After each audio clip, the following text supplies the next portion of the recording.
I think probably one of the best ways to approach in international growth is to assume that, the folks the other side of the table that you're trying to do a deal with, just, you should probably today make the assumption that they're a lot smarter than you are. They know their market a lot better than you are. They probably had a broader education than you have, and they're committed to winning on their side of the table. They're speakers, authors, and real-life rock stars, bringing you life-changing thoughts that rock, taking conversation all the way to 11. Most shows only go to 10. Well, it's one louder, isn't it? These go to 11. This is Thoughts That Rock. Now, here are your hosts, Jim Knight and Brant Menswar. What's happening, friends? What's up? It is Thoughts That Rock. Mm-hmm. Your favorite podcast where we dive into incredible advice given by usually a fantastic guest. And today is... Did you say usually? Usually. Today is no different. An incredible... You're implying some are not that great. We're going international. Yeah, we are. Incredibly excited to have a very special guest with us. Someone we've actually tried to have on the show for a long time. We finally wore him down. Yeah. But because he doesn't do podcasts, Brad. I know. This might be his first podcast. This was the first podcast he's ever done. So we will give him a little bit of grace for that. Yeah, it's my former boss, or my boss's boss at least, at Hard Rock International, Hamish Dodds, who is a legend now at this point in my background at Hard Rock International. It was so fantastic to have him here. And I think we always wanted to do something a little bit more from a business standpoint, and he wanted to talk about his approach to international expansion. Yeah. That's what the topic's going to be. But Hamish is just fantastic. He is just an accomplished chief executive, and in particular when it comes to international expansion, let alone the fact that from 2004 to 2017, he was president and CEO of Hard Rock, which is where I obviously got to know him. But before that, he was the CEO of CBC Beverages. Before that, he was the president of PepsiCo in at least South America, Central America, and the Caribbean, I think. But he's done a lot with franchising, joint ventures, just trying to get into countries all over the place with different products and venues, and just even now sits on a lot of boards. I see you laughing over there. Sits on boards like Fogo de Chao and Dave and Buster's and the like. And he's just, I was excited because this guy really helped us turn our company around. You'll hear me talk a little bit about that. I have a business crush on this guy, have for a long time. And I was just so thankful that he was in our orbit and helped make the company great. What are you laughing about? What's going on in that? I'm literally just thinking, I toured in a Kia Soul and I played guitar for 20 years. Well, this guy was running Pepsi and Hard Rock and CBC and accomplishing more in a day than I did in 20 years. And that just makes me angry. Yeah. In the planet, not just in Arkansas or wherever it is you fell. That's right. Whatever Waffle House you were in at the time. That's the truth. He was not ordering the $4 biscuit at Waffle House. I can tell you that. No, he was not. But we did have a fantastic conversation. I thought for a hot second, this might be a little bit over the head of some of our attendees, but it wasn't. I mean, I think everybody could really understand it, whether you've got a business and you're thinking international, or this is just an interest story. I can tell you, Hamish is one interesting guy. Smart as all get out. I think it even helps with, as we're sort of coming into another election season here.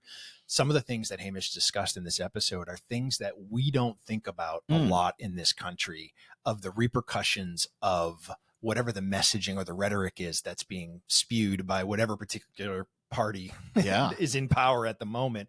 But it really has international implications that go beyond economics. And I think that was one of the really interesting parts of this discussion. Yeah, I didn't even think about it till you just said it. Yeah. Check it out. Amazing. All right, there he is. There is Hamish Dodds on the screen. Hi, Hamish. How's it going? All good, thanks, Jim. Hi, Brant. How are you? Great, Hamish. Great to have you.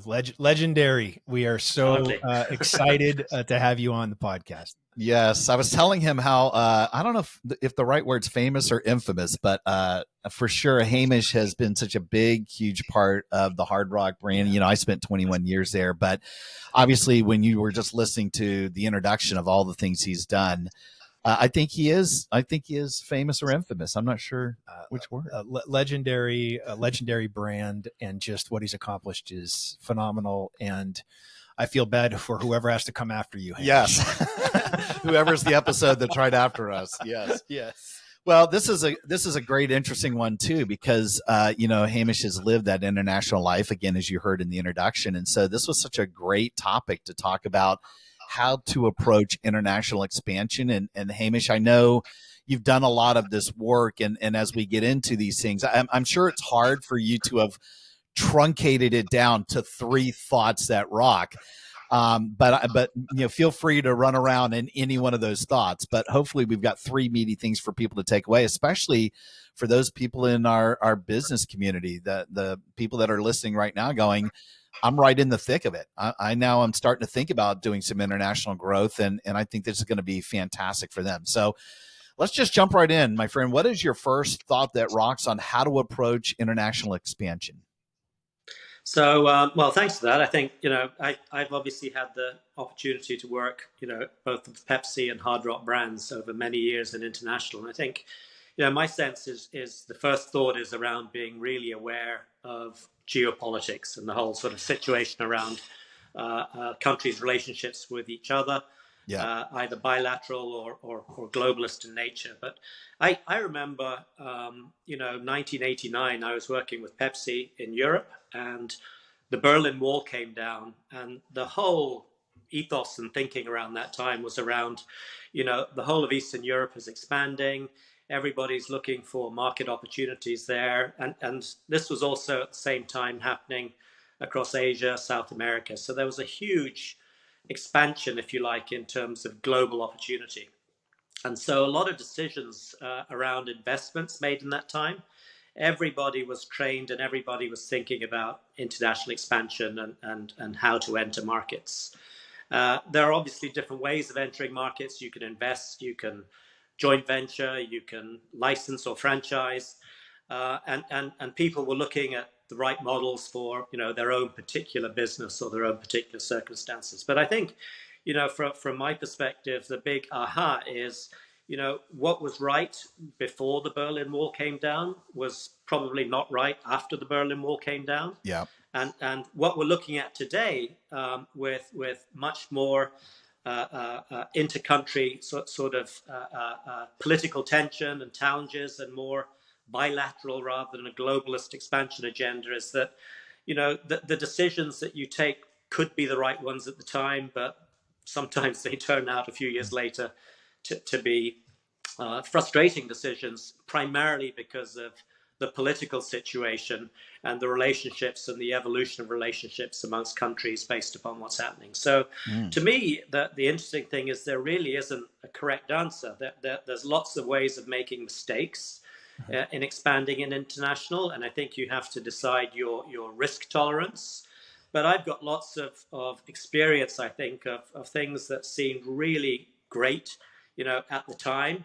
A few years later, because of the political situation, it just turned out to be, tragic in some ways, not only for the business investment, but also for the people concerned. So I think about different situations. I think about, obviously, the Berlin Wall as one situation. But if you look at the largest, if you like, after the US consumer market in the world is China. Yeah. And the relationship between US and China now is extremely fragile. If you have a company like Apple, for instance, has more than 90% of its business on iPads and iPhones sort of sourced out of China, and that relationship is mission critical to them. But if something happened, in the US-Chinese economic relationship, and there are lots of things really that are happening in that, it can fundamentally undermine, Apple's status, if you like, as a sort of mainstream tech supplier and entertainment supplier, just because of this kind of situation. So I'm sure the folks there are really, laser focused on that. But another example from my history certainly was with Pepsi. Pepsi was a pioneer in developing relationships in Russia. One of the first companies ever to really embrace and get boots on the ground in Russia, and did a superb job of building infrastructure, building bottling, building snack food plants, and really growing their business. And then, suddenly the Ukraine situation happens, and it's a sort of, unwind. How do you get your money out? What do you do with your brand? Is your IP protected? And where do you go from here, having made all of these, major strategic decisions? And there's many countries and many situations, I think, that can be disrupted by the geopolitical agenda. So I think my sense on this particular facet is there really isn't, a true north. It's about, figuring out where you are and being flexible enough to, manage your risk exposure and manage the options that you have from a expansion point of view to try and maximize your strategic and commercial advantage, while at the same time minimizing the geopolitical risk. That makes a lot of sense. I was thinking too, like if you were using an example of going into some of these countries that maybe at one point were either favorable or, let's say, democratic, or even if they weren't, but you're making a business decision. And I know there are some brands out there, particularly in food and beverage, that maybe are signing really long-term lease deals. When you start signing, something crazy like a 99, year lease deal, thinking we're going to be there forever, and things go sideways 10 years down the road, you're sort of stuck. You're financially, that's a really big rock around your neck. And this is going to be a little bit different, but I remember during my Hard Rock days when we were first starting off, going into Japan as an example, Tokyo was already in place long before I got to the company, but we started opening up a lot. I think I remember maybe 9 different locations in Japan, and I was involved with a couple of those openings. And I remember early on talking to some of the franchisees who said, you guys are going to have to change your brand. You're going to have to change your culture before you come into this market. And I think we were a little bit cocky back then. And I think I got to the point where we were saying, I think you're going to wind up changing your country because of our brand. And so you could sort of get away with that in the early 90s when things were still a little bit fresh and we were the only ones around. I don't think you could do that these days. I think it's part of the geopolitics that you talk about. And again, this might not be as big of a financial burden, but I think you really, if I understand you correctly, you've got to really understand the market you're going into and not just go in and say, we will operate the way we've always operated because that's how we've done it. You've got to be super aware of what's going to resonate with people or what's going to frustrate them. And it helped in this case because I think that country is very progressive now, and rock and roll is well ensconced, now. But in the early 90s, I don't remember anybody knowing anything about music or who even, maybe they knew the Beatles and maybe they knew Elvis, but they didn't know anybody else. So even the memorabilia in that particular case didn't resonate with them. I guess my question would be, when you're talking about geopolitics, and I know you list off a lot, there's a lot that goes into it. So if you're going to start doing international expansion, you really have to have the list and discuss it amongst anybody who's got a stake in the business. You've really got to do that due diligence, right? Yeah. Well, I think that's fair, and I can turn that around a little bit and keep it a little bit closer to home. So we're American, we live in the US, and we're doing business internationally. But you've also got to think about how your international prospective partners think about you, and the rhetoric, if you like, of being a US company focused on global expansion has somewhat changed, particularly with the Trump America First messaging. That's going to make a lot of people very, very nervous. Another example would be in the UK. The UK was trying to attract an awful amount of business on the basis of their participation in the EU market, English speaking, easy to understand laws and taxes. Yep. And so, businesses were either establishing manufacturing infrastructure or headquarters in London so they could, be part of the EU infrastructure. And wham, bam. Yeah. Now they're isolated.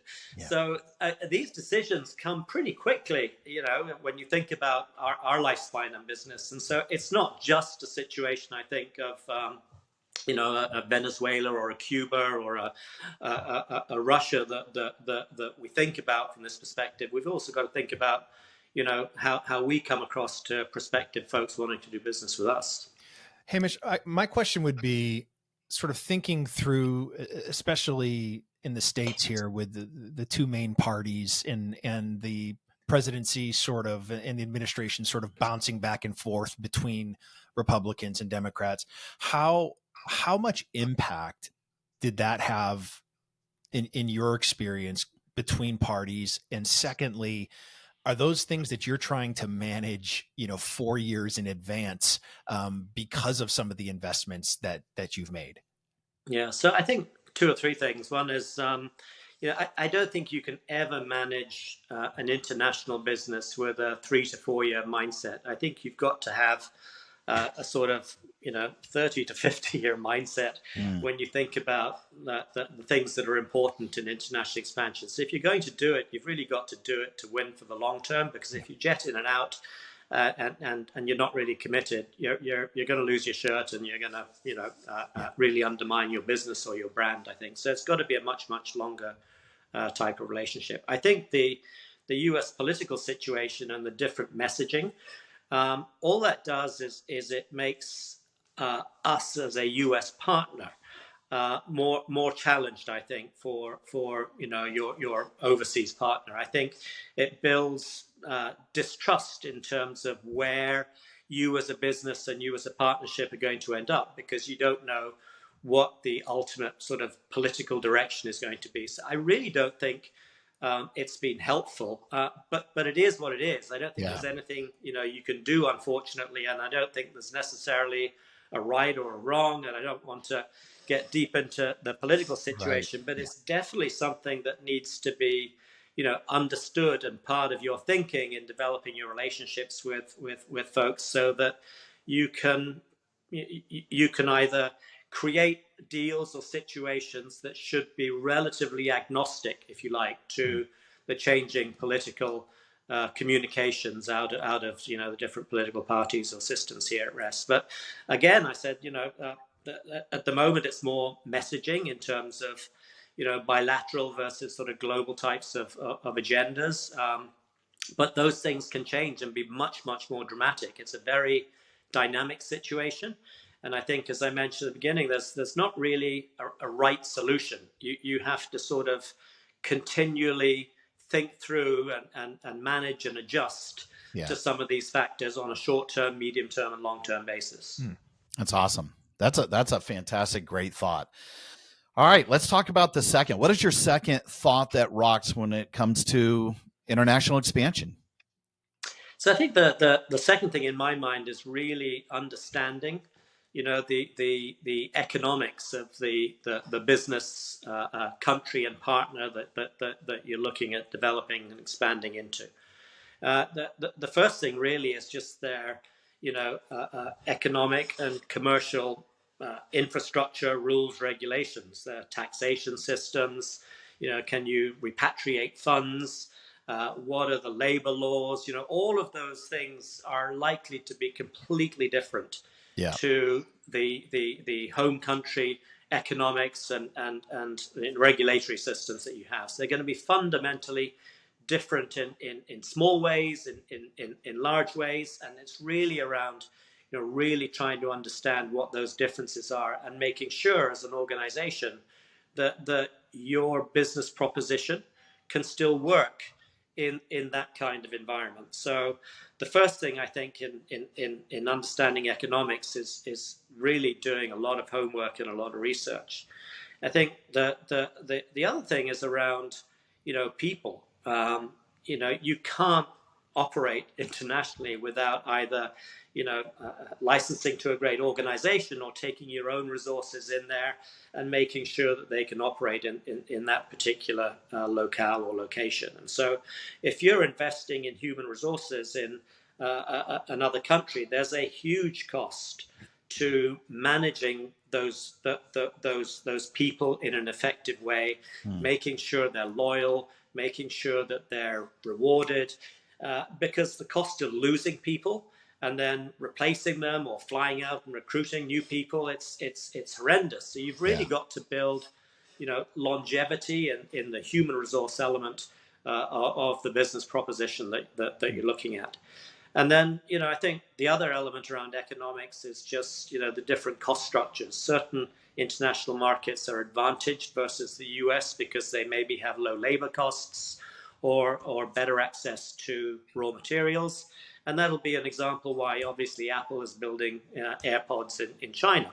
Yeah. But at the same stage, that there are other elements of the economics in terms of shipping costs or taxation or the uncertainties, if you like, of dealing with, changing regimes or changing economic laws that have to be factored in. So this whole assessment of really understanding what are the local rules, regulations, people hiring policies, raw material availability, just how that all builds up, and making sure that that works for your business is really demanding of a lot of homework before you make that big step. Yeah.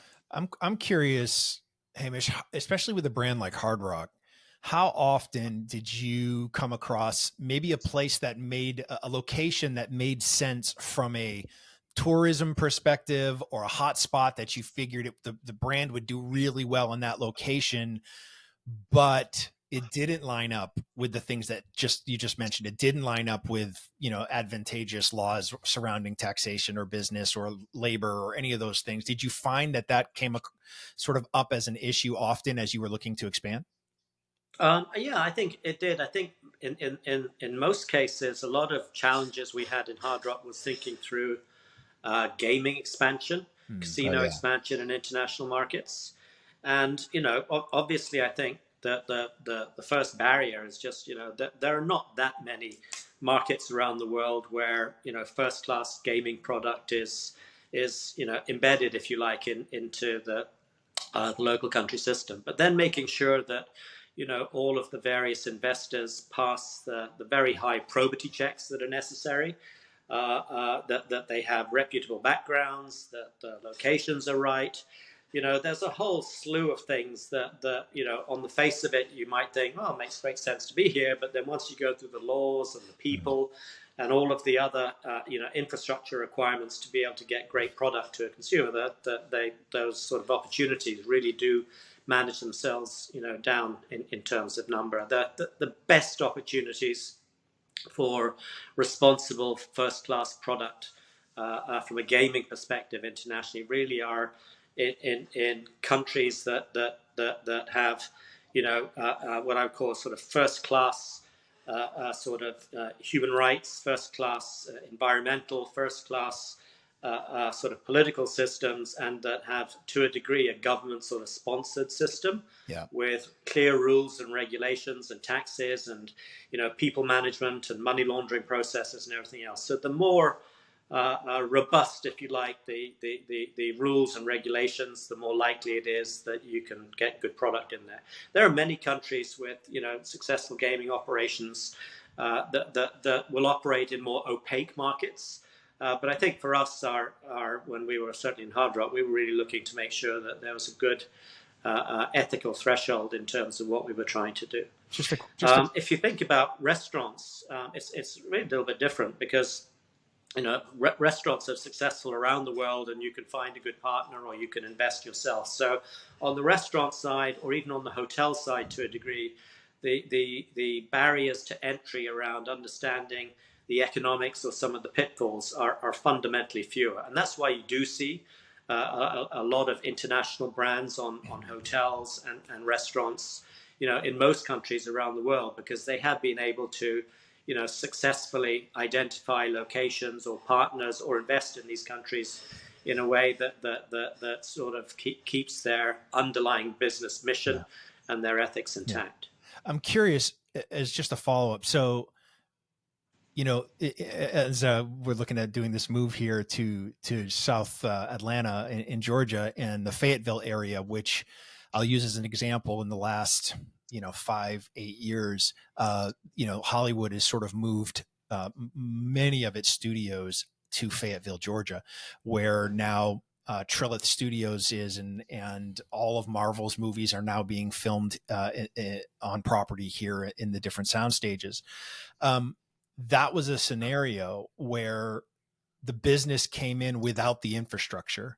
And because the business came, the infrastructure was sort of built around it.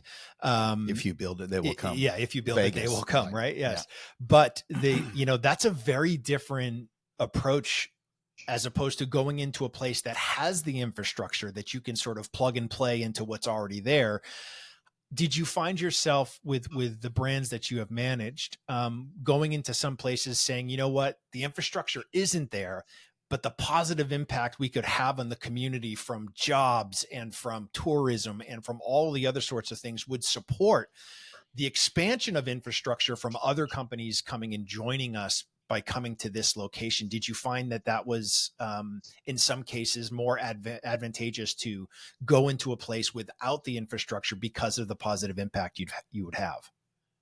So I think no, that's an interesting question. I think probably less so for both Pepsi and Hard Rock as brands. I think we were less pioneering in that regard, but clearly there are examples.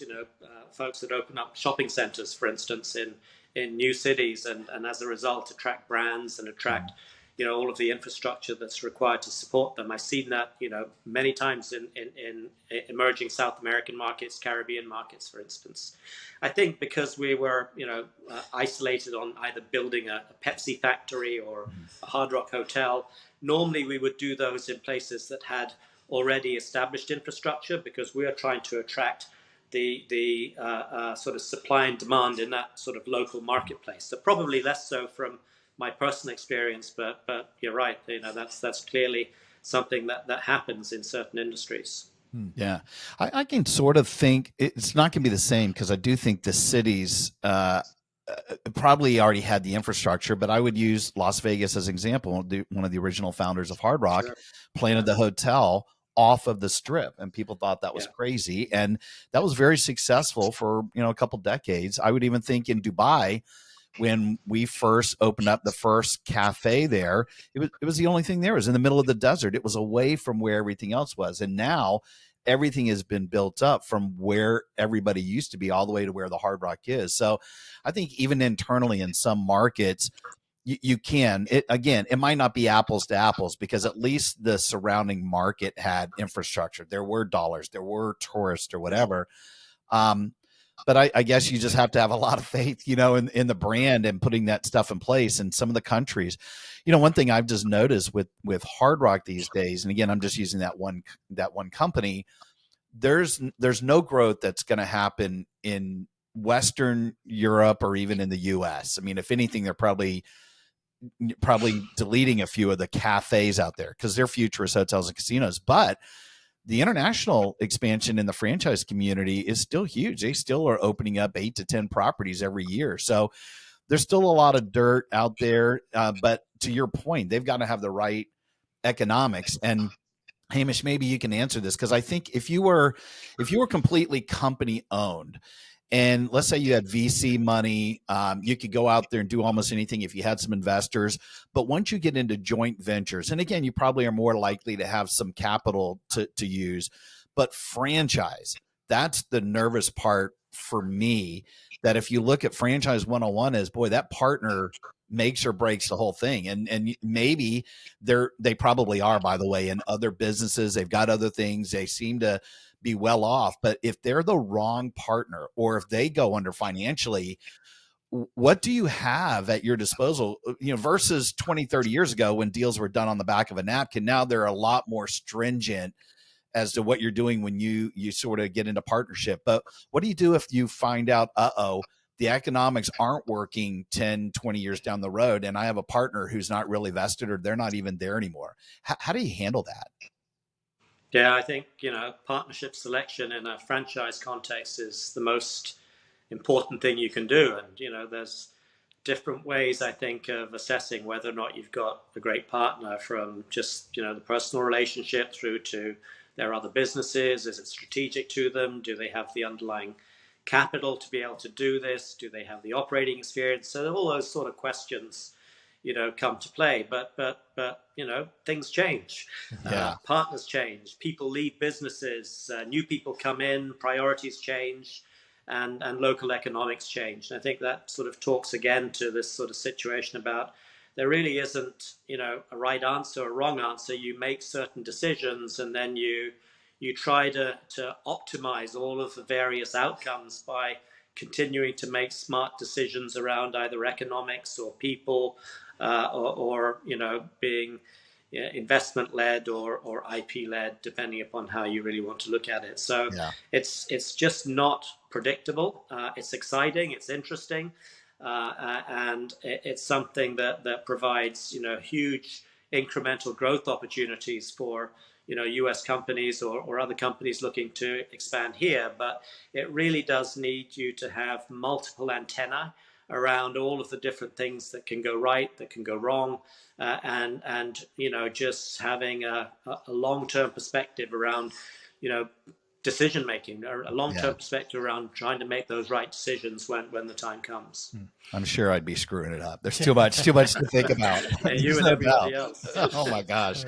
Well, I'm sure this will probably lead into your third thought, but it's always been one thing I learned actually from you is one, it would be great if you could use other people's money to make this thing work in other countries. But if you can find somebody local, because they know and probably goes back to the geopolitics, you're not coming in, particularly from us as an American based company, even though we started in the UK, as Americans going in there trying to run it as Americans would not work out in some of these countries, probably in the majority. So what is, I'm hoping this leads into your third one. What is your third thought that rocks on approaching international expansion? Yeah, and that really talks in, as we've been leading into it, is around really understanding relationships. Yeah. And particularly, I think, understanding relationships over time.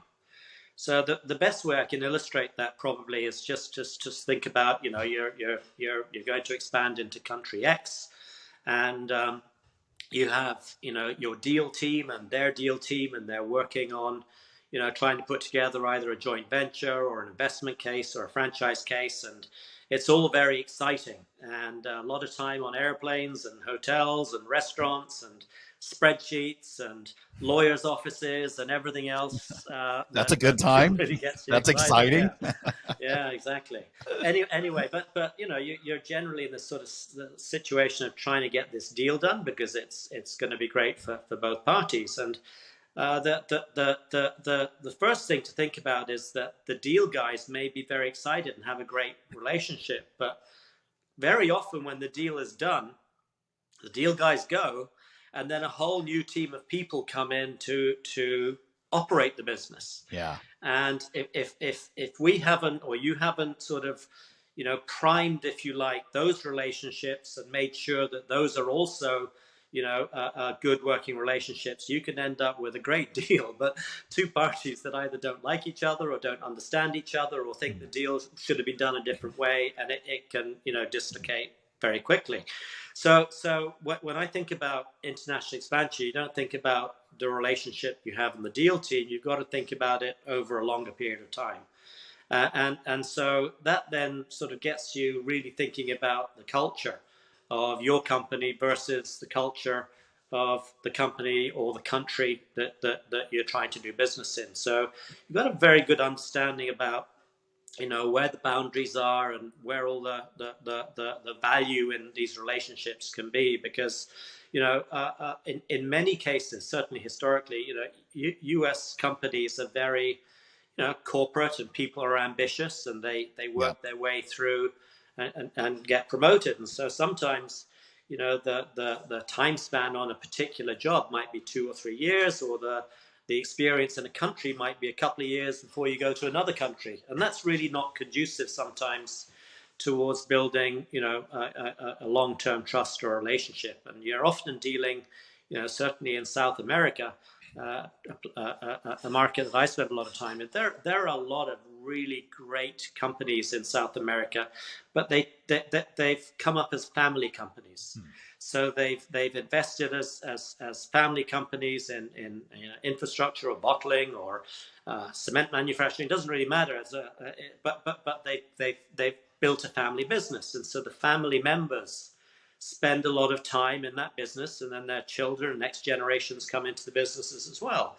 And so you're dealing with an organization that has tremendous roots and heritage, but has got a long runway of family executives and friends of family as part of that organization, Mm-hmm. and you're putting them against a U.S. organization where there's relatively high churn, coming in and out of the markets, not having the same long-term view, if you like, around the relationship side. And so the international family company has to keep on reinvesting in trying to understand who the new leader is, who the new Yep. marketing person is, whether the company is still strategically committed to investing in international or investing in their market.